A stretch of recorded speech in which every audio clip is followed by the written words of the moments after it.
गुस्ताख नबी की एक सजा, सरतन से जुदा, सरतन से जुदा। नुपुर शर्मा के केस में ये आपने नारे सुने होंगे। कन्हैया लाल के साथ तो ये हो चुका है, उमेश कोहले के साथ ये हो चुका है। ब्लास्फेमी के नाम पर किसी का भी गला रेत देना इस्लाम के नाम पर जायज बता दिया जाता है, और इसी चीज का अब शिकार बनी है नाजिया इलाही खान। बीजेपी की नेता हैं और सुप्रीम कोर्ट की वकील भी हैं। नाजिया इलाही खान पर ऐसे आरोप लगाए गए हैं मुस्लिम समाज की तरफ से कि उन्होंने ब्लास्फेमी की है, उन्होंने इस्लाम का अपमान किया है, उन्होंने नबी का अपमान किया है। लेकिन असल वजह क्या कुछ है वो नहीं बताते, क्योंकि नाजिया इलाही खान अक्सर जो वक्फ बोर्ड फिलहाल चल रहा है उसमें जितने घोटाले होते हैं, जिस तरीके से उस प्रॉपर्टियों पर वक्फ बोर्ड के नाम पर कब्जा किया जाता है, उसकी पोल अक्सर वो खोलती रहती हैं। यही कारण है कि बहुत सारे लोग उनसे खुश नहीं हैं और तमाम तरीके के हथकंडे अपना रहे हैं। मॉब लिंचिंग तक उनकी करने की कोशिश की गई, पुलिस ने पूछताछ के नाम पर बुलाया, गिरफ्तार कर लिया। हालांकि कोर्ट में कुछ तथ्य साबित नहीं कर पाए तो जमानत भी मिल गई। इसी खास खबर पर चर्चा करने के लिए मेरे साथ मौजूद है हमारे वरिष्ठ सहयोगी पंकज प्रसून। बहुत बहुत स्वागत सर आपका। जी शुक्रिया। पुराने केसों पर तो नहीं जाना चाहूंगा, नाजिया इलाही खान के साथ आप भी अक्सर बैठे हैं, आपने भी अक्सर बातचीत की है। वो पहली बात तो इस्लाम में रिफॉर्म की बात करती हैं जो कथित ठेकेदारों को पसंद नहीं है। वक्फ बोर्ड का मुद्दा गरमाया हुआ है। अगर वो कहती हैं कि वक्फ बोर्ड में संशोधन जरूरी है तो उनका गला रेतने की बात क्यों की जाती है? सबसे पहले तो आपको ये समझना हो कि नाजिया इलाही खान ने कहा क्या, और उसके बाद सारी बातें समझ में आ जाएगी। नाजिया इलाही खान लगातार एक बात कह रही हैं कि वक्फ बोर्ड के नाम पर मुसलमान और खास करके मुसलमान औरतों की संपत्ति कब्जा की जा रही है। उन्होंने उदाहरण दिया है बहुत सारे, और कैसे केस चलाई। 11 साल उत्तर प्रदेश के एक थे, उनकी प्रॉपर्टी को वक्फ ने कह दिया आज से मेरा। और वक्फ बोर्ड में जो एक्ट 1995 है वो बाज़ाब्ता दिखाती हैं, वो कहती हैं कि इसके खिलाफ आप कोर्ट नहीं जा सकते। और ये बात करें, फिर उन्होंने ये कहा कि वक्फ बोर्ड चंद मौलानाओं के द्वारा चलाया जा रहा है, और ख़ास करके वैसी महिलाएं, मुसलमान महिलाओं की मैं बात कर रहा हूँ, जो बेवा हैं, कमज़ोर हैं, वो लड़ नहीं सकती। उनका मकान जाके कभी बोल देता है कि आज से वक्फ की संपत्ति हो गई, उनके खेत को बोल देता है कभी वक्फ की संपत्ति हो गई। पश्चिम बंगाल में मात्र एक कोर्ट ही है, न्यायपालिका ही है, जिसकी वजह से संवैधानिक लोग बचे हुए हैं। नहीं तो जिस हिसाब से इस्लामिक शरिया लॉ, कंगारू सभा, इस्लामिक पनिशमेंट सभा हम हर बार देखते रहते हैं पश्चिम बंगाल में, और जिस हिसाब से 11 तारीख को जो हालात मेरे सामने पेश आए हैं, लाखों की भीड़ में मुसलमान महिलाएं और मुसलमान पुरुषों ने नारेबाजी किया है और चापड़ बंदूक को छुपा करके लेकर के कोर्ट की दहलीज के अंदर एंटर किए थे। और जिस हिसाब से पुलिस के सामने मेरे साथ धक्का मुक्की करने की कोशिश की थी, इससे यह साफ जाहिर होता है कि पुलिस को पता था कि मेरी मॉब लिंचिंग होने वाली है। पुलिस जानती थी कि कोर्ट में लोग, मुसलमानों की भीड़ होगी और मेरा गला रेता जाएगा। पश्चिम बंगाल में जहां एक तरफ police, civic police brutal rape करता है, मर्डर करता है एक डॉक्टर बेटी का, वहीं दूसरी तरफ पश्चिम बंगाल में कोलकाता की पुलिस बहुत एक्टिवली ब्लास्फेमी का केस दर्ज करने में लगी पड़ी है। ब्लास्फेमी, ये नाम भी लोग शायद आश्चर्य में ले लेते हैं, क्योंकि ब्लास्फेमी जैसी चीज़ें पाकिस्तान, सीरिया, अफगानिस्तान ऐसी जगहों पर सुनी जाती है, और ब्लास्फेमी के कई दुर्घटनाएं जो हैं वो हम देखते हैं पाकिस्तान में होते हुए। लेकिन क्योंकि कोलकाता के फरहाद हकीम और ममता बनर्जी के लाडले मंत्री ने 2021 में ही कह दिया था कि कोलकाता मिनी पाकिस्तान है, तो बस मुझे तो दिखाई दे दिया अपनी नजरों से कि किस तरीके से पुलिस के साथ मिल करके मुसलमान किसी का भी गला रेतने को वहां के खड़े हो जाते हैं, ब्लास्फेमी के झूठे आरोप को दिखा करके, और मॉब लिंचिंग की पूरी तैयारी कर लेते हैं। और इस तरह करके कब्जा किया जा रहा है। आंकड़े बताते हैं अभिषेक कि जब देश आज़ाद हुआ तो वक्फ के पास 50,000 एकड़ की संपत्ति थी, और आज हो गई 9 लाख एकड़। ये अंतर आया है, मतलब कि वो कहाँ से आई। ये लोग खुद बताते हैं कि हिंदुस्तान में सबसे ज्यादा वक्फ के पास लैंड है, उसके बाद टर्की का नंबर आता है। नहीं, बहुत सारे देशों में, इस्लामिक देशों में इस तरह का कोई बोर्ड है ही नहीं। पहले पाकिस्तान में नहीं है, हाँ, बांग्लादेश में नहीं है, और जो आसपास इस खित्ते के जितने सारे जो मुस्लिम देश हैं वहाँ पे नहीं है ये इकलौता ऐसा मुल्क है जहाँ पे एक एक्स्ट्रा कॉन्स्टिट्यूशनल, एक होता है स्टेट और दूसरा होता है स्टेट विद इन स्टेट। उसने एक ऐसा स्टेट विद इन स्टेट का निर्माण हुआ है जो कि कुछ भी कब जा सकता है। आज की तारीख में अगर वह बोर्ड बोल दे कि सुप्रीम कोर्ट जहाँ पे बनी हुई है वो हमारी संपत्ति है, तो सुप्रीम कोर्ट को पहले वह बोर्ड ट्रिब्यूनल में जाना पड़ेगा जहाँ वही मौलाना बैठे हुए हैं, वो कुछ नहीं कर। और हुआ ऐसा, हाँ बहुत बार इलाहाबाद हाई कोर्ट के परिसर में एक हिस्से को वह बोर्ड ने कह दिया कि ये हमारा है, और इलाहाबाद हाई कोर्ट परेशान कि अब मैं करूं क्या। तो इलाहाबाद हाई कोर्ट को सुप्रीम कोर्ट में जाना पड़ा कि भैया बचा लो इनसे, बचा लो इनसे। हाँ, 2021 का मामला शायद। हाँ 2021 का मामला। तो ये है। अब उदाहरण देखिए, जिस समय पैगंबर मोहम्मद साहब का जन्म भी नहीं हुआ था, इस्लाम की स्थापना भी नहीं हुई थी, उतना पुराना गांव है और उतना पुराना शिव मंदिर है। हाँ। और वह बोर्ड कहता है कि वो सारा का सारा हमारा है। कैसे? तमिलनाडु में शायद वो। हाँ, तमिलनाडु का वो गांव है। अभी बिहार में पटना के पास फतुहा नाम का एक जगह है और वहां पे एक गांव है गोविंदपुर। पूरे गांव को बोल दिया कि हमारा है, जबकि उस गांव में पीढ़ी दर पीढ़ी लोग रह रहे हैं। और मुस्लिम भी कुछ, मुझे जैसा मैंने देखा, वो 10-12% मुस्लिम थे उसमें। हाँ, आबादी बहुत ज्यादा नहीं थी। तो अपनी निजी संपत्ति है हाँ, ना वहां पे। हाँ। पूरे के पूरे गांव को ये क्लेम कर दिया कि हमारा है। और एक ऐसा ड्रेकोनियन लॉ है वो कि जिसके खिलाफ आदमी कुछ नहीं कर सकता। जो अगर एक सादा कागज ले उठाए और कोई मौलवी आए और लिख के दे दे कि ये हमारी प्रॉपर्टी आज से, बात खत्म। और नहीं, डीएम को बोल दे कि कल से खाली कराओ, और उस जिले के डीएम को खाली कराना पड़ेगा। अगर कल को कोई वक्फ बोर्ड ये बोल दे कि ये डीएम साहब का जो बंगला है ना, आपने बहुत अच्छा बनाया है, आज से हमारी प्रॉपर्टी, डीएम साहब कुछ नहीं कर सकते। कल तो सुप्रीम कोर्ट को भी कह देंगे। कह देंगे, है इस तरह का नियम। और ये बढ़ता चला जा रहा है। मतलब कि रेलवे और डिफेंस के बाद सबसे ज्यादा जमीनें वक्फ की हैं। अब आप में से बहुत सारे लोग ये कहेंगे कि वक्फ तो भाई दान कर दिया होगा, इतना मुसलमानों ने दान कर दिया होगा। तो ज्यादातर आप मार्क कर लीजिए, वक्फ की जहां प्रॉपर्टी है, रेलवे की जो लैंड है उस पे कब्जा, हाईवे के किनारे कब्जा, नदियों के किनारों पर कब्जा, जो खाली जमीन होती है वो, फॉरेस्ट लैंड में कब्जा। हाँ, फॉरेस्ट लैंड पे कब्जा। और वैसे जगहों पे अभी मैं उत्तराखंड के एक इंसान से बात कर रहा था।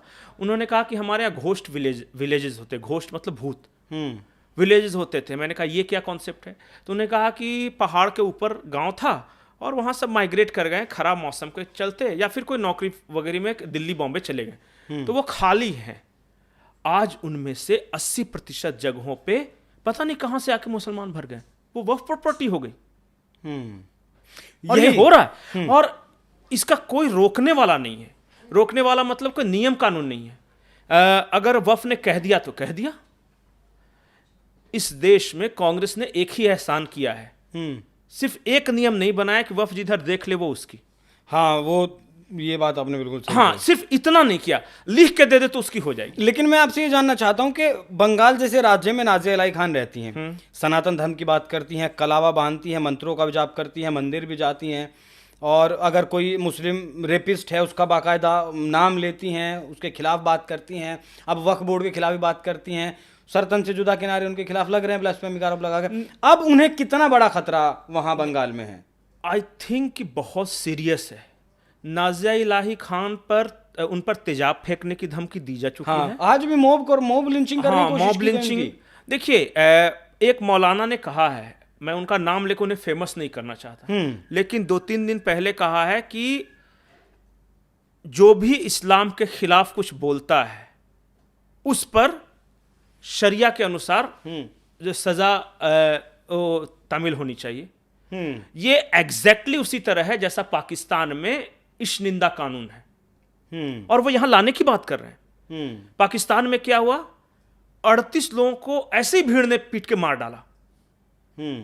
तरह तरह के आरोप थे। एक श्रीलंका की कंपनी थी वहां, और उसके गेट पे कोई एक पोस्टर चिपका रहा था, उर्दू में लिखा हुआ। उसने कहा कि मेरे गेट पे मत चिपकाओ। अब वो कुछ देर में 1000 लोगों की भीड़ जमा हो गई, उसको पीट पीट के मार डाला। कि ये तो हमारा धार्मिक कार्य है और इस्लाम के कार्य में ये हो नहीं सकता।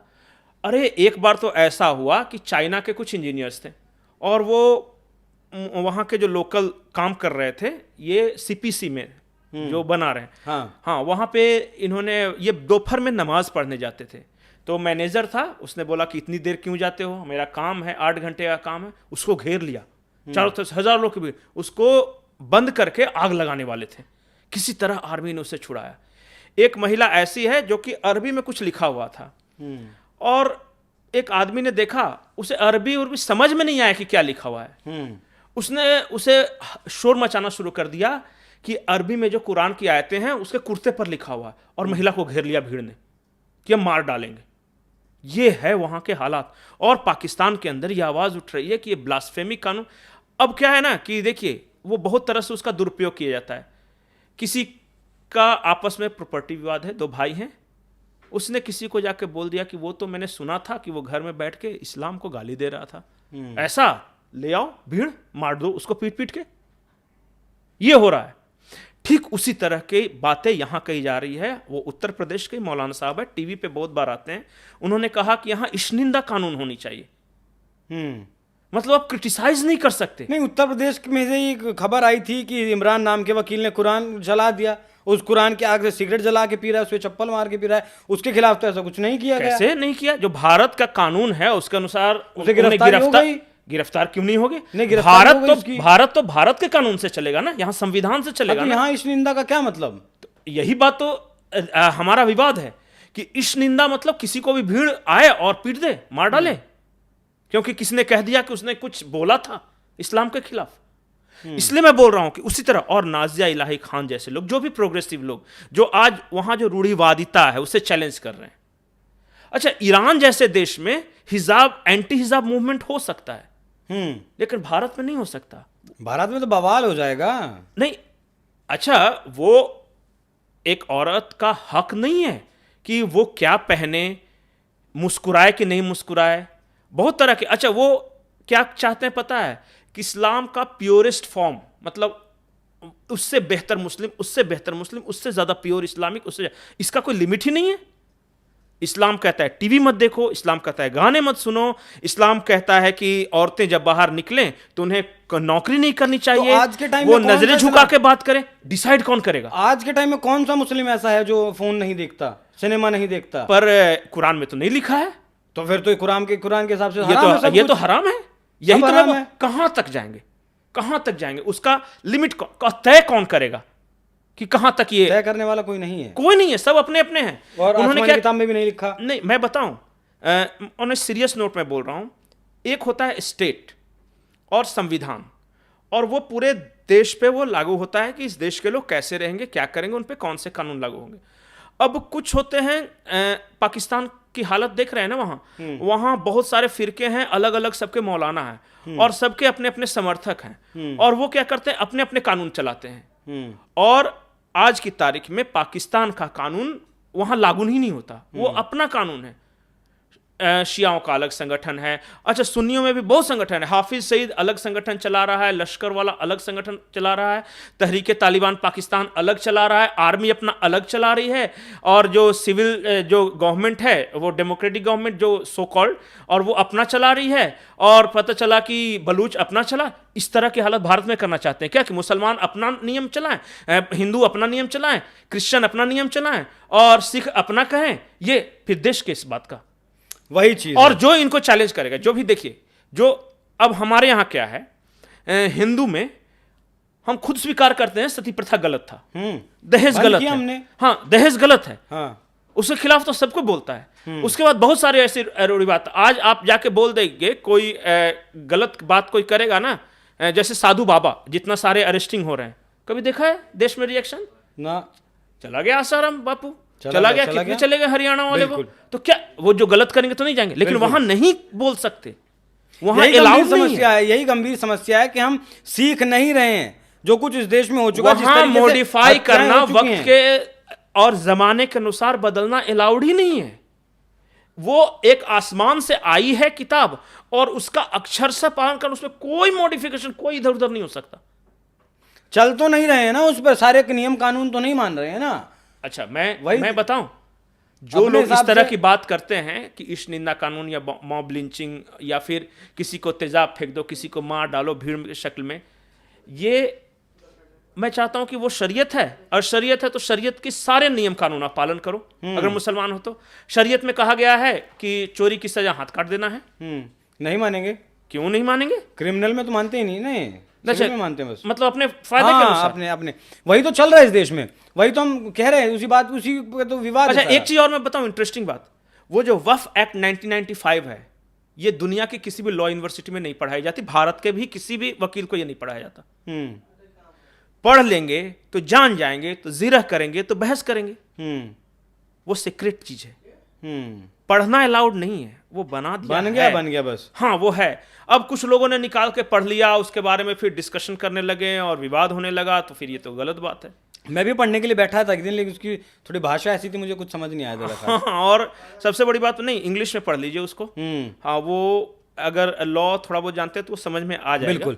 चलिए, जो है बहुत बहुत धन्यवाद पंकज जी इस विषय पर चर्चा करने के लिए। नहीं, वैसे तमाम मुसलमान आज खतरे में हैं, जो वहां रूढ़िवादिता को, और ये मुल्ला, मैं बार बार बोलता हूं, इस्लाम दो है, अल्लाह का इस्लाम और मुल्ला का इस्लाम।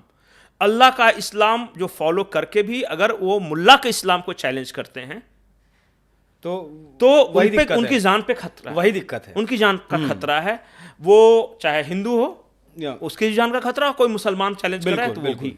यही हुआ फिलहाल नाज़िया इलाही खान के साथ, जिस तरीके से वो लगातार इस्लाम में रिफॉर्म की बात कर रही हैं, रूढ़िवादिताओं को खत्म करने की बात कर रही हैं कि एक स्टेप और आगे बढ़िए आप, जिस तरीके से समाज चल रहा है 21वीं सदी में भी आइए आप भी, लेकिन वही उसी जो कुरान के मुताबिक चीज़ें हैं, महिलाओं पर जो चीज़ें थोपी जाती हैं, खासकर वो, ये लोग बदलना नहीं चाहते। वक्फ का मुद्दा उठाया तो गला रेतने के लिए तैयार हो गए। अब देखना वाकई में बहुत दिलचस्प होगा कि सरकारें इस तरफ क्या कदम उठाती हैं, क्योंकि कन्हैया लाल, उमेश कोहले जैसे एग्जाम्पल हमारे सामने, ब्लास्फेमी के नाम पर उनका गला रेत दिया गया। अब नाज़िया इलाही खान मुस्लिम है, अब देखते हैं क्या कुछ बंगाल में उनके नाम पर होता है। बाकी चर्चा आपको कैसी लगी कमेंट कर जरूर बताइएगा। नमस्कार।